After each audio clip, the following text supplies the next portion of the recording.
শুরু হয়েছে কথার লড়াই। কে জিতবে এই লড়াইয়ে? একদিকে জাতীয়তাবাদী ছাত্রদল, একদিকে সরকারের সাবেক উপদেষ্টা আসিফ মাহমুদ সজীব ভুইয়া, আর রাজশাহী বিশ্ববিদ্যালয়ের জিএস সালাউদ্দিন আম্মার। এই তিন পক্ষের কথার লড়াইয়ে এখন উত্তপ্ত হয়ে উঠেছে রাজপথ। একদিকে রাজশাহী বিশ্ববিদ্যালয় কাঁপছে, একদিকে ইসি ভবনের সামনে দাপিয়ে বেড়াচ্ছে ছাত্রদল, আর সংবাদ সম্মেলনে গরম কথা বলছেন সরকারের সাবেক উপদেষ্টা আসিফ মাহমুদ সজীব ভুইয়া। এই তিন পক্ষের কথার লড়াই নিয়ে আজকে টুটুল রহমান আছি আপনাদের সামনে পর্দা সরাই অনুষ্ঠানে। হ্যাঁ দর্শক, আমরা এই কথার লড়াইয়ের কথাই আপনাদেরকে জানাতে চাই। ঘটনা খুব গভীর নয়, আবার খুবই গভীর। সরকার থেকে সদ্য পদত্যাগ করা আসিফ মাহমুদ সজীব ভুইয়া তারেক রহমানকে ইঙ্গিত করে গত দুদিন আগে একটি কথা বলেছেন। সজীব ভুইয়া হুমকি দিয়ে বলেছেন, দ্বৈত নাগরিকদের এবং ঋণ খেলাপিদের প্রার্থী করা হচ্ছে ষড়যন্ত্র করে। এই ষড়যন্ত্র কোনোভাবেই বরদাস্ত করা হবে না। প্রয়োজনে এনসিপি নির্বাচন থেকে সরে দাঁড়াবে। এই কথার পর বিক্ষুব্ধ হয়েছে ছাত্রদল। এই কথার পর আসিফ মাহমুদ সজীব ভুইয়াকে হুঁশিয়ার করে দিয়েছে ছাত্রদল। বলেছে, সজীব ভুইয়ার বিচার বাংলার মাটিতেই হবে। কি সেই বিচার? অনেক অনিয়ম, কোটি কোটি টাকার বিচার। কোটি কোটি টাকা অনিয়ম করে সরিয়েছে আসিফ মাহমুদ সজীব ভুইয়া। তার বিচার বাংলার মাটিতেই করবে ছাত্রদল।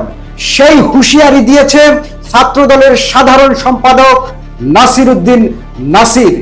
তিনি বলেছেন, এই বাংলার মাটিতেই, এই বাংলার মাটিতেই আসিফ ভুইয়ার বিচার হবে। নাসির উদ্দিন আরো বলেছে, কি বলেছে জানেন? নাসির উদ্দিন বলেছে, নির্বাচন কমিশন, আপনারা ভয় পাবেন না, আপনারা নির্দ্বিধায় কাজ করুন। সামনে একটি নির্বাচন, এই নির্বাচনকে সুষ্ঠু ও অবাধে অনুষ্ঠিত করুন। দুটি পক্ষ নির্বাচনকে বানচাল করার চেষ্টা করছে। ছাত্রদল রাজপথে থেকে এই নির্বাচন বানচালের চেষ্টাকে প্রতিহত করবে। হ্যাঁ দর্শক, এই কথার লড়াই এখন আসিফ মাহমুদ সজীব ভুইয়া, এনসিপি এবং ছাত্রদলের মধ্যে ছড়িয়ে পড়েছে। আরেকদিকে রাজশাহী বিশ্ববিদ্যালয়ের জিএস সালাউদ্দিন আম্মার, বিতর্কিত সালাউদ্দিন আম্মার কি করছেন তিনি? গত কয়েক মাস ধরে দেশবাসী দেখেছে শিক্ষকদের কলার ধরে টানাটানি করেছে, শিক্ষকদের সামনে মব করে তাদেরকে হেনস্থা করেছে, প্রক্টরিয়াল অফিসে তালা ঝুলিয়ে দিয়েছে, এমনকি আওয়ামীপন্থী টিমদের পদত্যাগ পত্র লিখে নিজে টেলিফোন করে তাদেরকে হুমকি দিয়েছে। সালাউদ্দিন আম্মার বলে বেড়াচ্ছেন, রাজশাহী বিশ্ববিদ্যালয় থেকে আওয়ামীপন্থীদের উৎখাতে তার এই আন্দোলন, তার এই সংগ্রাম, একক প্রচেষ্টা চলতেই থাকবে। আওয়ামী লীগ তো মাঠে নেই, তাদের দলীয় নেতাকর্মী, তাদের পন্থী শিক্ষকদের যা খুশি তাই করা যায়, ছিঁড়ে ফেলা যায়, লটকে ফেলা যায়, অথবা হেনস্থা করে অপমান অপদস্থ করে দেশ থেকে বের করে দেওয়ার হুমকি দেয়া যায়। কিন্তু ছাত্রদল কি এই কথা মানবে? ছাত্রদল কোনোভাবেই তাদের নেতা তারেক রহমান অর্থাৎ বিএনপির চেয়ারম্যান তারেক রহমানের অপমান কিছুতেই সহ্য করবে না। তাই যখন তারেক রহমানকে শুভেচ্ছা জানিয়ে লেখা ব্যানার ছিঁড়ে ফেলেছে সালাউদ্দিন আম্মার, তখনই বিক্ষুব্ধ ছাত্রদল এবং ফুঁসে উঠেছে পুরো রাজশাহী ক্যাম্পাস জুড়ে। আজকে ছিল উত্তাল পরিস্থিতি। ছাত্রদল ঘোষণা দিয়েছে যে কোনো মূল্যে এই মানসিক রোগী সালাউদ্দিন আম্মারকে তারা প্রতিহত করবে। ছাত্রদলের সভাপতি সুলতান আহমেদ রাহি ঘোষণা দিয়েছে তিনি অনেকটা বিক্ষুব্ধ হয়ে বলেছেন কুকুর পেটাতে হ্যাডম লাগে না। আর ছাত্রদল স্লোগান দিয়েছে আম্মারের ঠিকানা পাবনা পাবনা।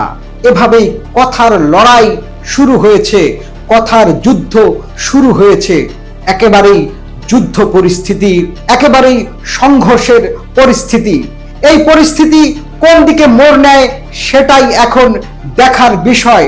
ছাত্রদল রাজপথে কি হুঙ্কার দেয় আগামীতে, কিভাবে আসিফ মাহমুদ সজীব ভুইয়াকে প্রতিহত করে, কিংবা সালাউদ্দিন আম্মারকে কিভাবে তারা প্রতিহত করে, এটাই দেখার জন্য দেশবাসী যেন মুখিয়ে আছে।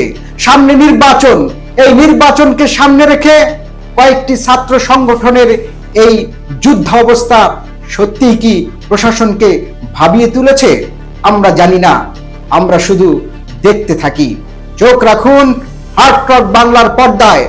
নতুন কোনো খবর নিয়ে, নতুন কোনো বাক যুদ্ধের সংবাদ নিয়ে যে কোনো দিন, যে কোনো মুহূর্তে আপনাদের সামনে হাজির হয়ে যেতে পারি। ভালো থাকুন, সুস্থ থাকুন, আবার দেখা হবে, আবার কথা হবে।